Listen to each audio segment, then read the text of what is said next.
Jay here for Stretford, Paddock. This is the Paper Talk. As you can see, we're live. We're in the studio, so get involved in the comments and the chat. Going to be talking about all the latest Manchester United news, Manchester United transfer news, because we are in the transfer window. We're in the middle of it. And so far, so meh, to be honest with you. There's not been loads happening, but there's been a lot of rumours, reports about players that could be more players going out than coming in. But we'll get into all that. So make sure you are hitting like, share and subscribe and get involved. Let us know what you think about the latest transfer news and whether you know anything. Are you ITK? Have you seen a player down your local shops who could be coming to Manchester United? Let me know your thoughts.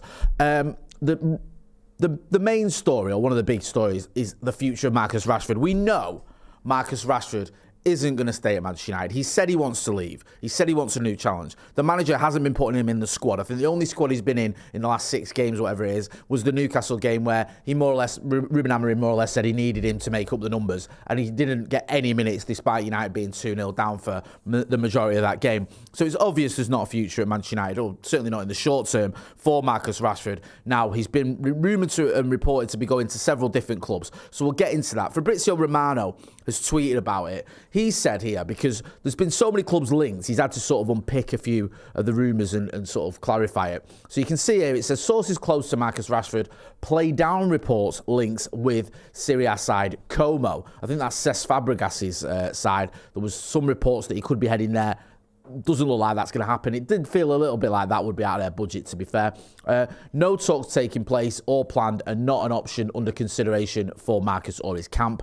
Also, he says talks took place with AC Milan, Juve, Borussia Dortmund, and more will follow. Now, we were hearing yesterday that Dortmund more likely not going to happen because of the wages. Now, United might have to eat up some of his wages, but even then, it didn't look like the Dortmund move was one that could happen. But we'll have to wait and see, because Romano, who's obviously very reliable, he's tier 1 and all the rest of it, he's sort of put a tick next to it and saying more will follow. So we can't dismiss that.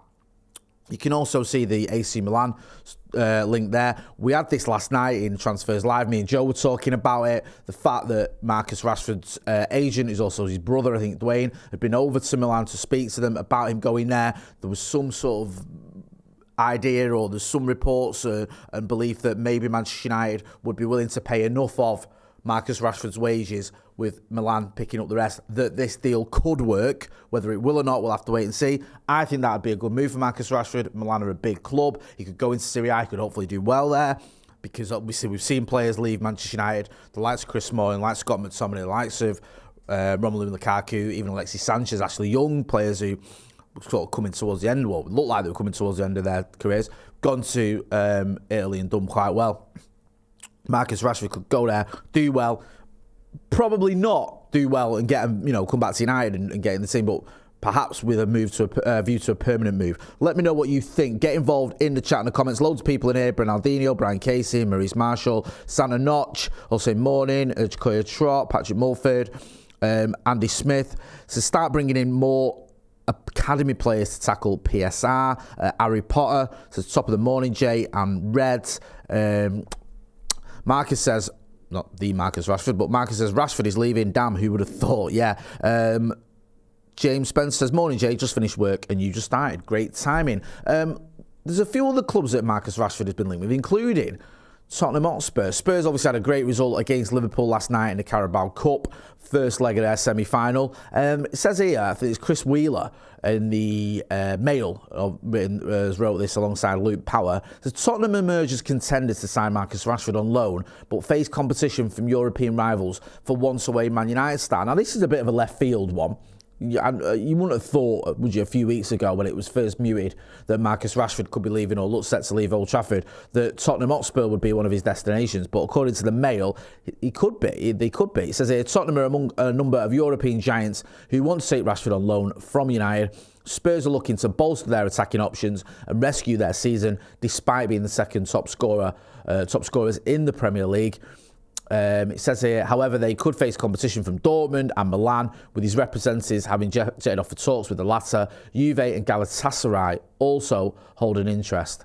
Now, the Spurs one's weird, because you think, well, okay, Heung-min Son can kind of operate in the same position that Marcus Rashford does. So would they want Marcus Rashford? But then Son can also play down the middle. Marcus can play down the middle. You think that he could be an option for them. because of the system they play and the way that certain players can play in different positions and the fact he can play in different positions, would Manchester United be willing to let him go to another Premier League club? Or would they rather he went abroad? Would he be willing to go abroad, though? There's so many ifs and buts with this whole Marcus Rashford thing. I feel like United have to do something with him. I don't feel like you can just leave it this window and he's still at the club and he's not getting games and, these stories about him being ill, how true are they? It just feels untenable. I feel like you have to get Marcus Rashford out the door one way or another. You have to get him either loan to Serie A, to Milan or Juve or wherever, or loan to, if it is a Spurs, then a Spurs.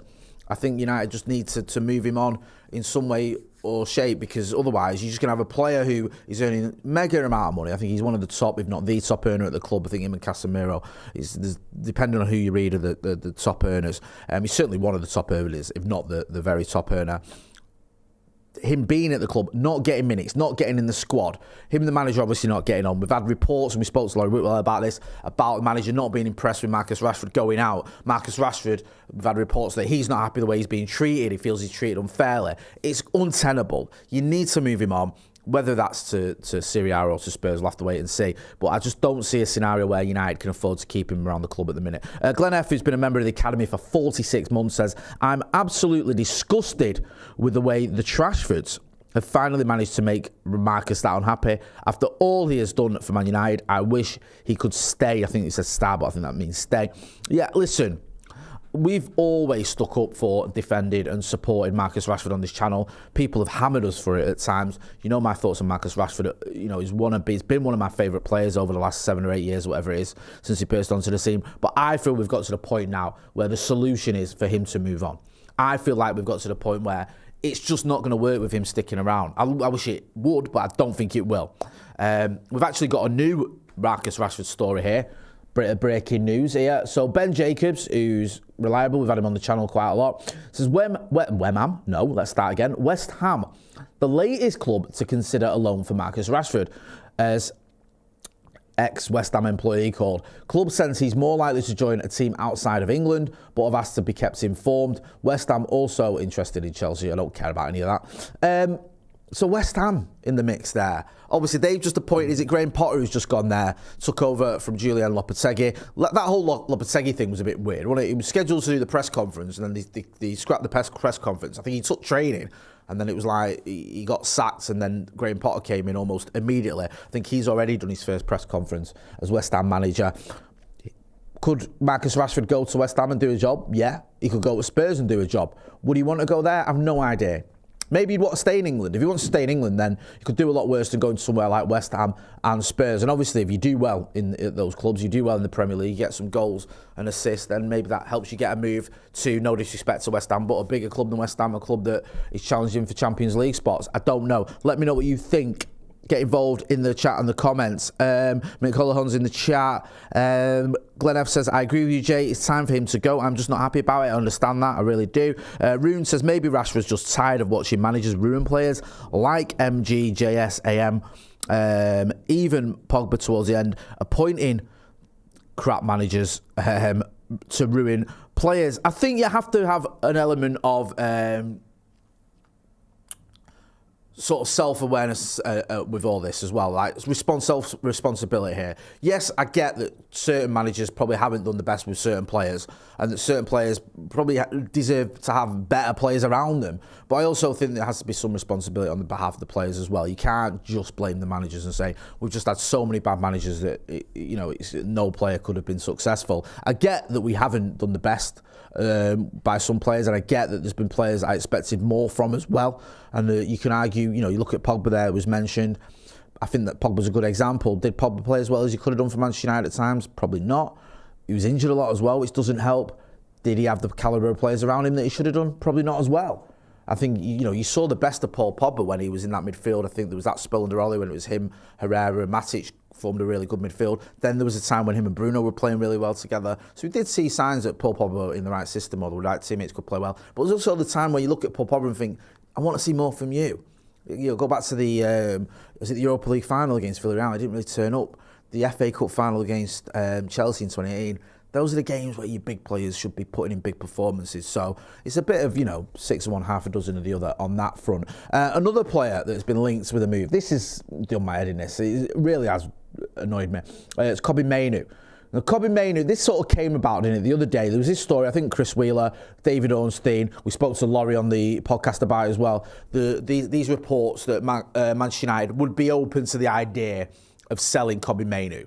Or they weren't drawing a sort of a red line under the idea of selling him if the right offer came in. This annoyed a lot of people or upset a lot of people, rattled them, including me. I was like, Kobbie Mainoo, you can't sell Kobbie Mainoo. However, I do feel like you scratch beneath the surface, it wasn't as much of a story as many people made it out to be, including myself.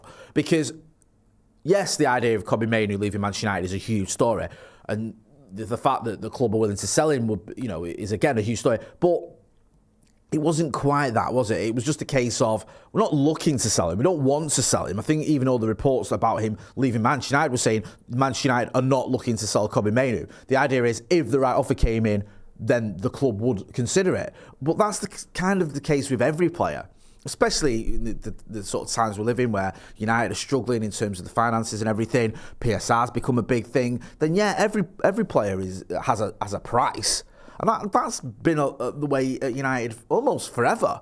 You always look at United and say, we're not a selling club. But we're not. But we have sold players. We've sold players at times that we probably didn't want to sell. Cristiano Ronaldo, I don't think Manchester United really wanted to sell him, but he wanted to go to Real Madrid and they made an offer of 80 million quid that the club couldn't turn down. There's other players that we've let go and that have moved on, and you look, what was the thinking there? Jaap Stam for me was a big one. I think we got 15 million from Lazio for Jaap Stam. One of the worst transfer decisions we've ever made. 23 million from Real Madrid for David Beckham made 0 sense to me as well. But on the whole, United do tend to keep most players that we want to keep, but it's not beyond the realms of possibility that if a huge offer came in for Kobbie Mainoo, the club will consider it. I think that would be wrong, though. I think Kobbie Mainoo should be one of those players you go, no. He's a generational talent. I know a lot of people don't like that word, but I think he is. He's 19 years old. You can build a team around him. Keep him. Don't sell him. And also, I have zero faith, and I say this all the time, but it's true. I have zero faith in the club. I know it's Ineos, now it's different, to replace Kobbie Mainoo in the best way possible with the money we'd get for him. We could get 100 million for Kobbie Mainoo and spend it on another Anthony and Mason Mount or whatever, and that just would be a disaster. Anyway, here's a story. This is from Dave McDonnell and Felix Keith in the Mirror. Kobbie Mainoo is still only paid 20 grand per week by Manchester United and has been unable to agree terms over a new contract, sparking interest from Chelsea in the January transfer window. I think we have to be honest here. The way this is worded, I think, is a little bit disingenuous. Kobbie Mainoo is still only paid 20 grand per week by United and has been unable to agree terms over a new contract. From what we gather from a lot of other reports, it's not like the club are refusing to give him the terms that he wants or he's demanding too much from the club.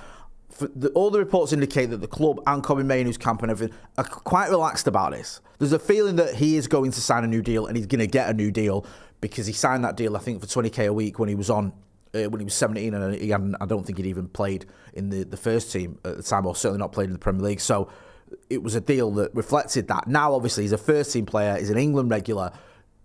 He's going to get a much better deal. United have to be careful. We don't want to overpay him, give him too much money too soon. He's still a youngster. But you want to give him a deal that reflects someone that plays regularly for Manchester United.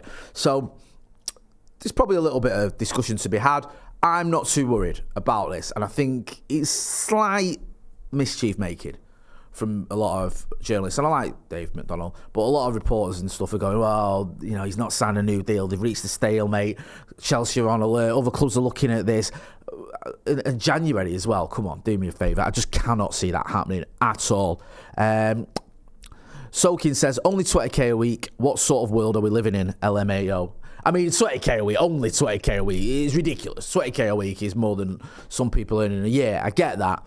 But I think the point of that is he plays every week for Manchester United. When he signed that deal, he didn't. You do get a new deal, don't you? When you're a youngster and you sign your first contract at United, and if you're one of those youngsters like a Ryan Giggs who was a teenager when he broke through, or a Marcus Rashford was a teenager when he broke into the first team, Mason Greenwood, and you break into the first team and then you're playing every week for the first team, you tend to get a new deal.